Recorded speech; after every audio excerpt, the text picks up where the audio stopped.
Willkommen to a wunderbar episode of PDXposed Goes Deutschland. We're on board Lufthansa Airlines non-stop flight from Portland right to Europe. Hi, I'm your host John Olson. Join me and the crew as we venture across the pond.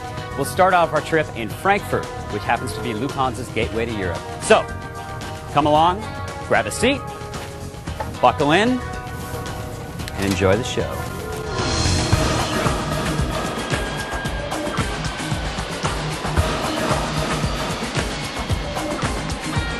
Okay, you guys, I have flown all over the world, and occasionally, and I mean occasionally, I get lucky enough to get upgraded to business class. Today is one of those days, thanks to Lufthansa Airlines. But check these seats out. These are brand new seats. They're so detailed and intricate that it actually comes with its own instruction manual on how to learn how to operate the seats.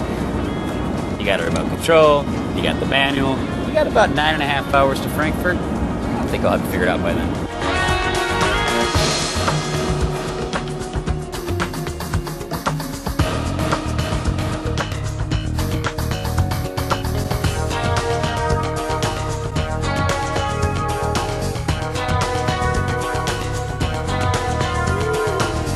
With almost 53 million passengers last year, Frankfurt's International Airport is the world's busiest airport.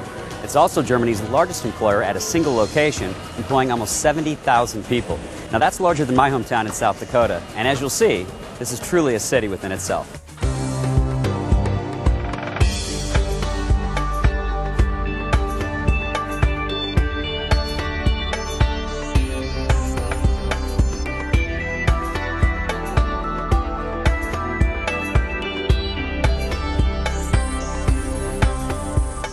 We're outside on the observation deck of Terminal 2. This was the first airport in the world to receive the A380 Super Jumbo. We already have several docking positions here already A380 ready and tested, as we say. So Frankfurt Airport is ready for the Super Jumbo age, which is supposed to be a new exciting era of travel, bigger aircraft, more interesting, exciting services on board these super birds of the future. And we're ready for it right now.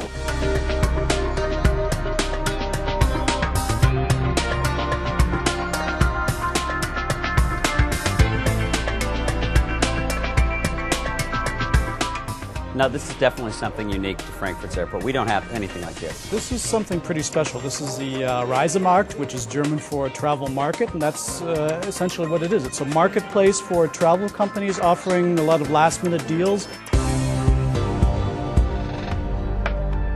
Whether you're looking for just a flight somewhere, basically anywhere in the world, for a vacation period coming up, and the travel trend is that more and more people are taking shorter vacations, but more frequently throughout the year.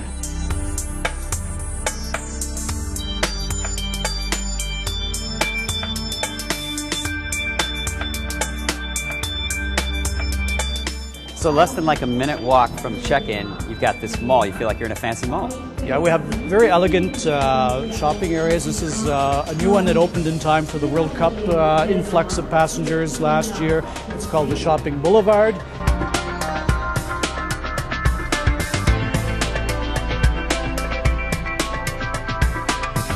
So, John, you feeling a little bit homesick? Would you like a Big Mac with a difference, with a beer? Beer at McDonald's. At Frankfurt Airport, that's possible. Now, if they did that in the States, I might go to McDonald's more. I like it. Take the idea back home. Only $3 too. This is our futuristic-looking connector building, which links the Terminal 1 check-in halls to our high-speed train station for long-distance train services.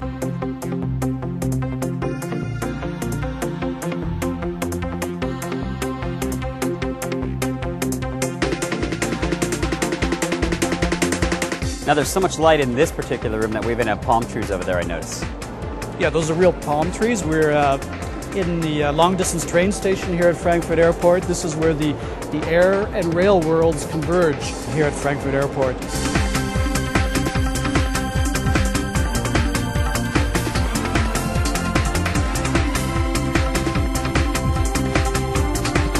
Don't go away, we'll be right back. Frankfurt is second only to Paris for the most number of skyscrapers in all of Europe. London's number 3. Frankfurt, like most European cities, is connected by an intricate yet very simple railway system. Next stop, the zoo.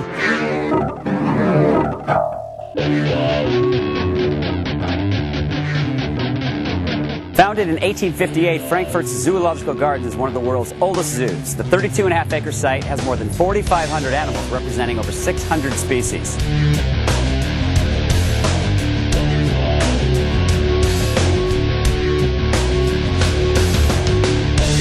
It's the second oldest zoo in Germany. It's 149 years ago, so next year we have a big celebration to celebrate 150 years. You have over 4,500 animals, I understand. What are some of the highlights? We have a new carnivore's house where you see also a little bit from the outside going into the inside. Well, this is a nocturnal house. It's built by Bernhard Jimek. Bernhard Jimek is one of our old zoo directors here. Spotted cats. It's the smallest cat in the world. It lives in India. I mean, that's fully grown. Yeah, I mean, they're wild cats, and cats anyway, they're like women, they do what they want. They don't come to you.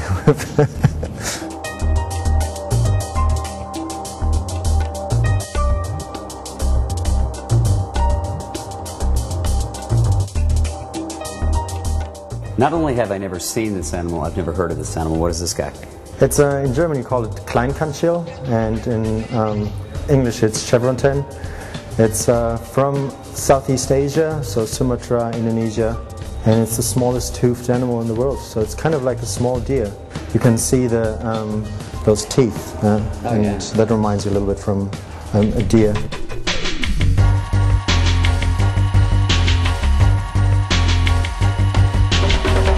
So Volko, you guys have some of the strangest animals I've ever seen, but none as strange as this.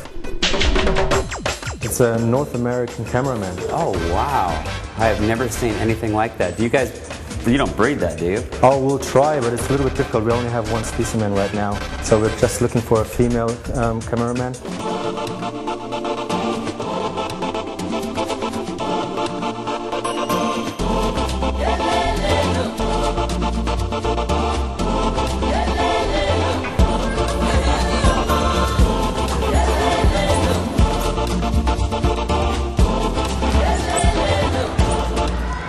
So this is a little bit bamboo. You can help me just put him inside. So what we do, we don't give him like this, because that's quite easy. That's you make him work for their food. Yeah, in 10 seconds it's gone. The middle finger, when you look at it, he's holding it always like this, and that's why it looks so long. But it's actually it's only thinner. And then with it sticks it inside and gets all the stuff out.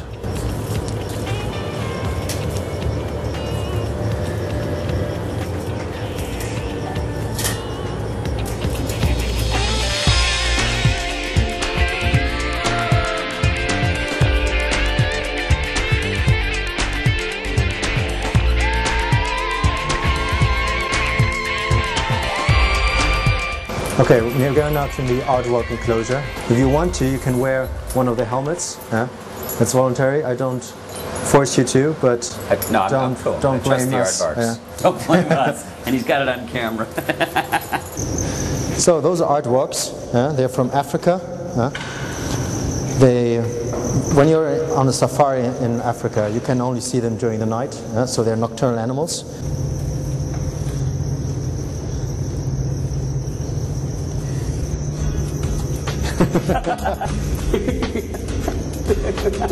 You can see his claws. With those claws, they go and rip out termite burrows, and then they get all the little termites. Yeah.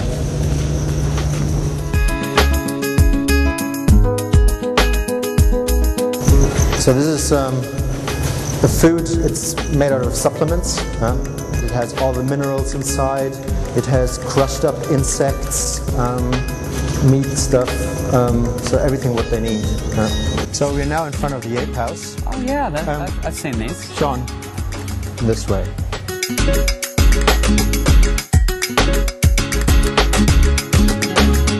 I'll just show you the old ape enclosure, and now we're going to have a sneak preview of the new ape temple, the Bogori forest.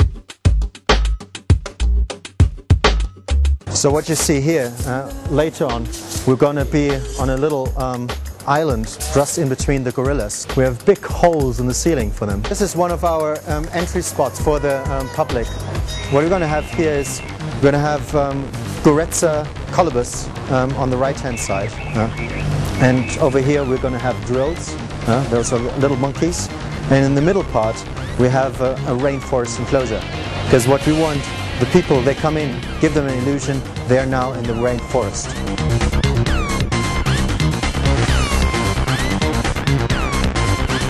Volker, thanks for the tour of the zoo. It's beautiful. And good luck with the new APOS too, man. Thank you very much. How do our viewers find out information?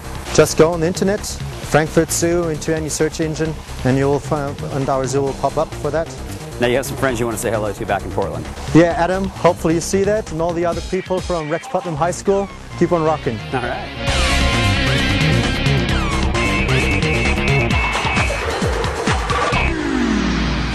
On the Sachsenhausen stretch of the Main River embankment, there are 10 museums. There's culture for every age, ranging from pop music to classical opera to modern theater and film.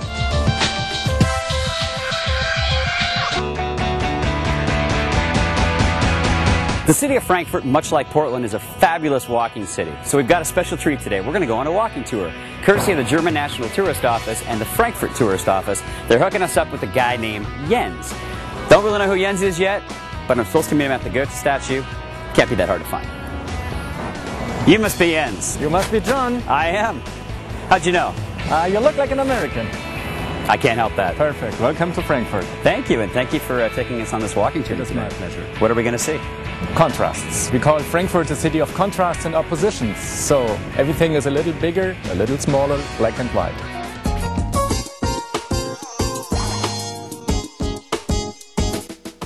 This is an interesting building, and this one actually looks like it survived the war. You're looking at a typical neoclassical style from the end of the 19th century, and it's the best-known luxury hotel of the old school in Frankfurt. A long time ago, when the Stones were in Frankfurt, Mick Jagger was a guest. Unfortunately, he was banned from the house for the rest of his life. What did Mick do?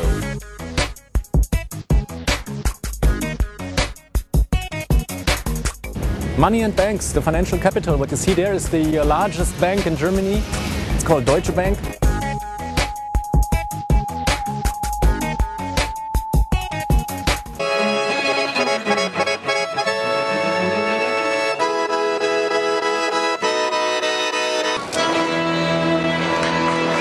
For the big event in the opera, you see all the people dressed in tuxedo and black dresses going to the opera. So it's a nice place, and especially if the sun goes down, it shines over there to the cafes, and this is the hot spot where the stars come out at night.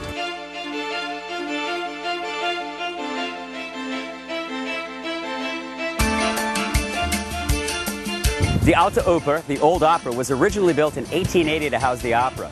It was rebuilt after World War II and recently celebrated its 25th anniversary on my grandfather's birthday and Goethe's birthday, August 28th.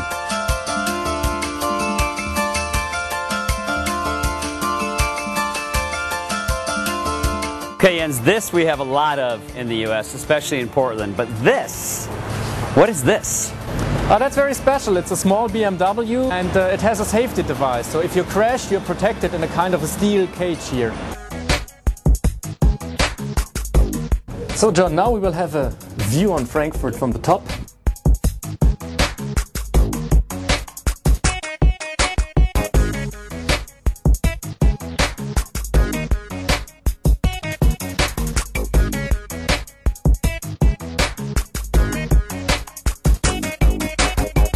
So what happened here is, John, that those architects realized their dreams of a townhouse. They were encouraged to use all colors, all styles, all materials. I just imagined a construction company calling the architects, we are just reading the plan. Did you really mean to put the mermaid horse on the top and the top of the tower on the bottom? That's the oldest piece of architecture in Frankfurt. And unlike all the other reconstruction, that's an original. Because it shows the 12th century, the so-called Roman style, and it was once the private chapel of one of the emperors of the Holy Roman Empire of German nations. Okay, now this is a special stop on the tour. This is the Goethe house. Why is this important for us? Well, you know, Goethe is the most famous son of Frankfurt. He is like Pushkin or Victor Hugo, one of those big-time writers. Our poet would definitely have shown on the cover page with half-naked photo models from time to time because he was a playboy. Okay, so this was an important room. That's the kitchen, most important room. This is where the food came from. Today at home, if you need water, you turn on the faucet, the water comes, you don't even think about it. But back then, in the 18th century, having water in your kitchen was a privilege only for the richest and most powerful families of the city.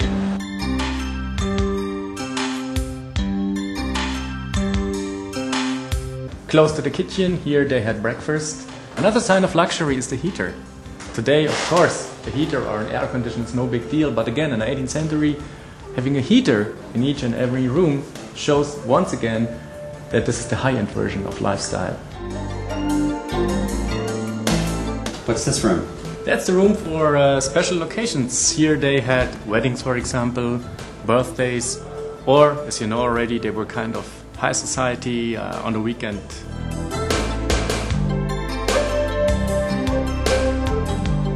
Families like this one, they supported artists. And you know, by nature, artists are poor. So instead of paying money for the rent, they gave a picture from time to time. They nicely show us the worldview and the Lebensgefühl, the way they felt back then.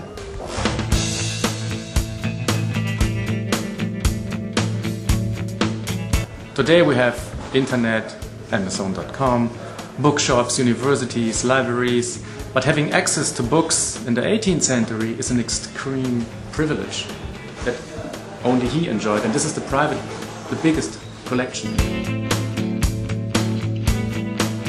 You know how y'all used to sneak out of your room at night during high school or junior high and think your parents didn't know you were out? Well, Goethe had the same thing going on, didn't he? Tell us about this window.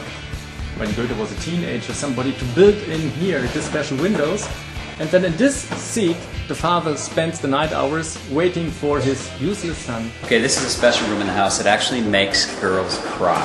Yes, we have seen the Japanese who are gaga of Goethe coming in here, getting hysterical, fainting. We have seen girls in tears, so like a Beatle rock concert. Some people freak out completely when they come to this holy room.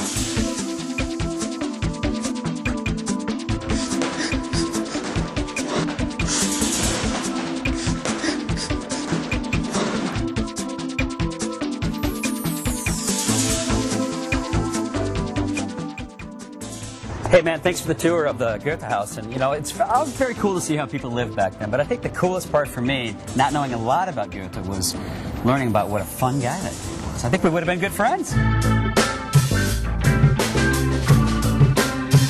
This is the historical part of Frankfurt, but when you look around, remember, Frankfurt was totally destroyed in World War II, which is why everything you see, absolutely everything, is just kind of Hollywood movie facade. It's a reconstruction.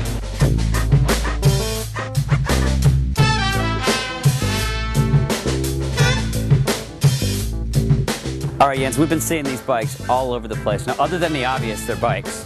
What are these?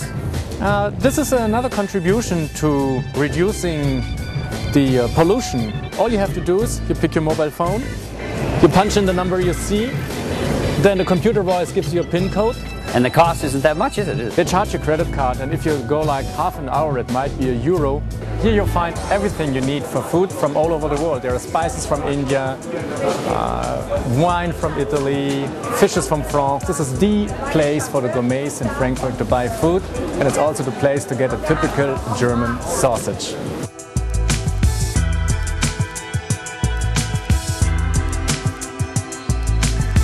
The typical German lunch, we call it currywurst. It's a wurst with ketchup and curry, and this goes together with French fries, ketchup and mayonnaise. So let's say that's the German answer to McDonald's. That's our junk food. It's a must. One of my favorite things about traveling outside of our country is the underground worlds that await you. You've got bakeries, you've got clothing stores. Absolutely. This is the entrance to one of the big department stores. Of course, the famous German bakeries. There even is a travel agency. Yes, there is an underground life under Frankfurt. Thanks for the tour, buddy. You were awesome. You've inspired me to do some shopping right now, though. So how about you and I hook up at dinner? I'd say dinner at 7 o'clock in one of typical cider restaurants of Frankfurt, and be prepared for a strange kind of experience. Sounds good. See you for dinner. Ciao.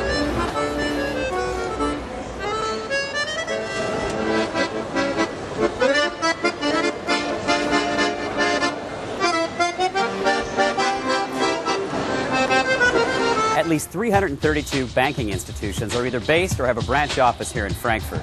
Included are 194 foreign institutions from more than 40 countries, solidifying Frankfurt as the financial hub of mainland Europe.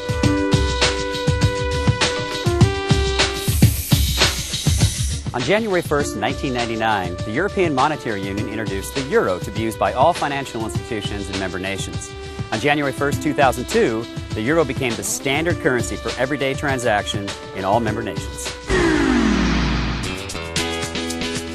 Since 1803, Loersbacher Tal has been serving some of the best apple wine in the entire Frankfurt region. They also serve some pretty good food. Herr Dorm and his family have owned it since day one, and tonight they've invited us to be their special guests.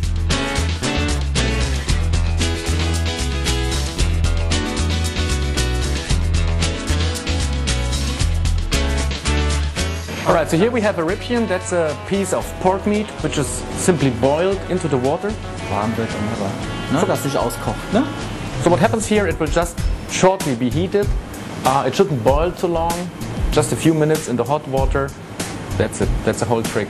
Another super typical thing is schnitzel. So you see the meat is put into flour, then into eggs. This is bread. That makes the surface. That's the secret. And it goes into the heat. So here we see the Haxen. Comes from the stove, and it's one of the most typical foods. Now here we see the top specialty of Frankfurt. That's green sauce. It's a mixture of 7 different herbs, including parsley, for example. And it's traditionally served with hard-boiled eggs and some potatoes. This is definitely the most traditional and most typical food that this city has to offer.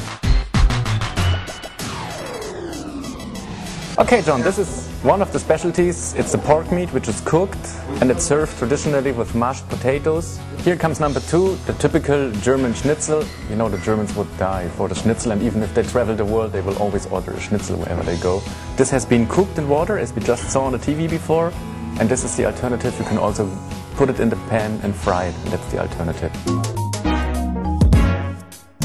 So in this restaurant, it's all fend for yourself pretty much. You pour your own apple wine, and you also grab your own silverware. So I'm going to have my man Jens here, the silverware, because we got to eat. This stuff's incredible. We got all this food in front of us right now. Now it's time to go down to the cellar.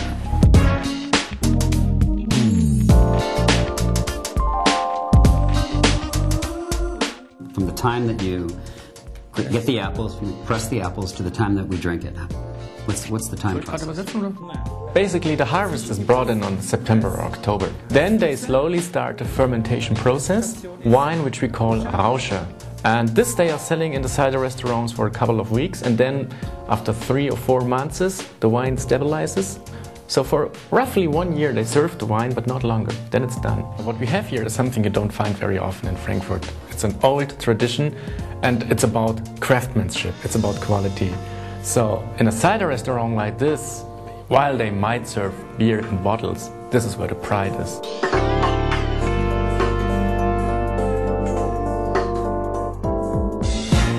Wonderful restaurant, excellent food, very tasty apple wine. Prost. Prost, John. Prost und danke. Dankeschön.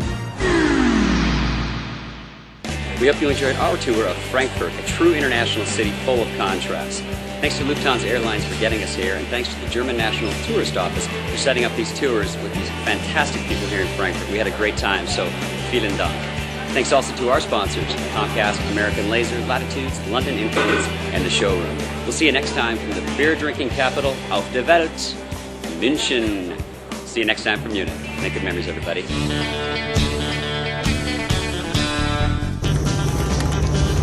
It's funny, he's standing up.